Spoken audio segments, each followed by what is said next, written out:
ভাই এটা কার গান? না এটা তো আমার গান।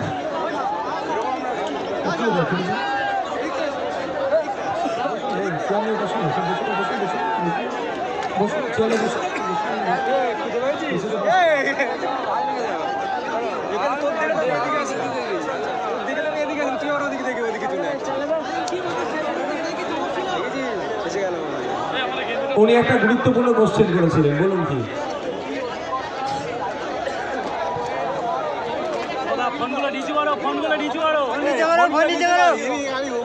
সামনে উঁচু করলে আমি কি নিচু করবো না?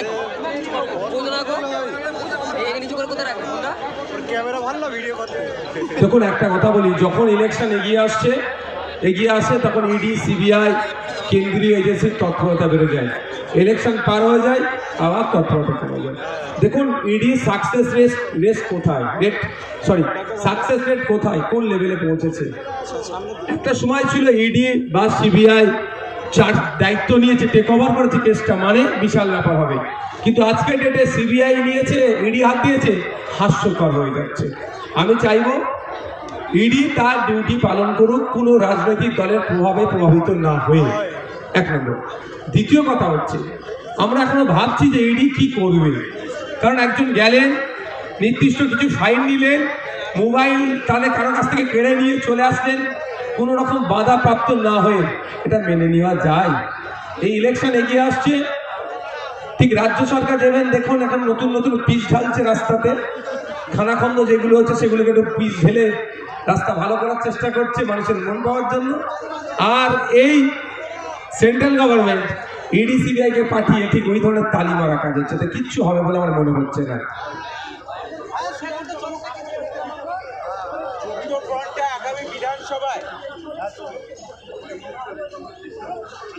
ওটা নিয়ে আমাদের অ্যাডভোকেট পিয়ারুল ইসলাম সাহেব টোটালি দেখছে। তারপরে বলছি, আমরা গতকালকে বলেছি, আজকেও বলেছি, প্রত্যেকটা অ্যাকশনে ডেমোক্রেটিক ওয়েতে আমরা রিয়াকশন দেব।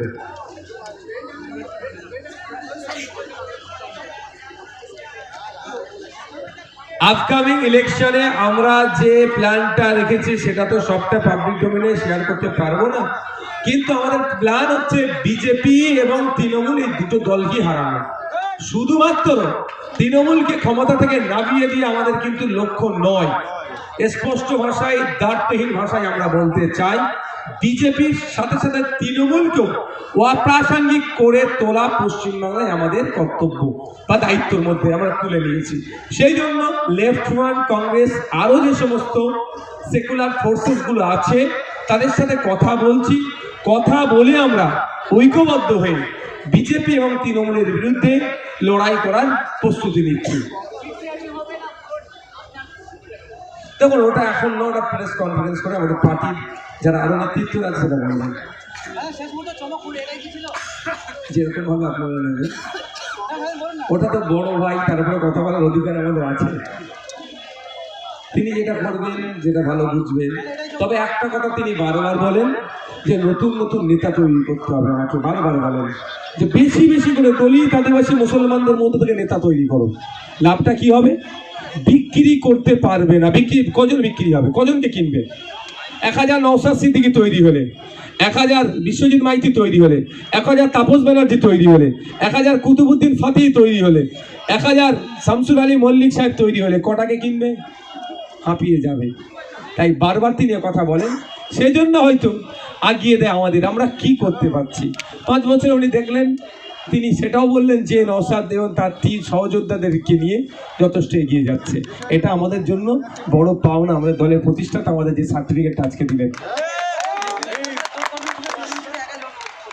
তখন আমরা শুধু জাতীয় কংগ্রেস নয়, লেফট ফ্রন্ট আরও যে সমস্ত দলগুলো আছে সবাইকে নিয়ে, যারা গণতন্ত্রকে মান্যতা দিয়ে চলে, সংবিধানের ধর্মনিরপেক্ষতার কথা যেটা বলা আছে সেটাকে যারা মান্যতা দিয়ে চলে, তাদেরকে আমরা গ্রহণ করব। Thank you.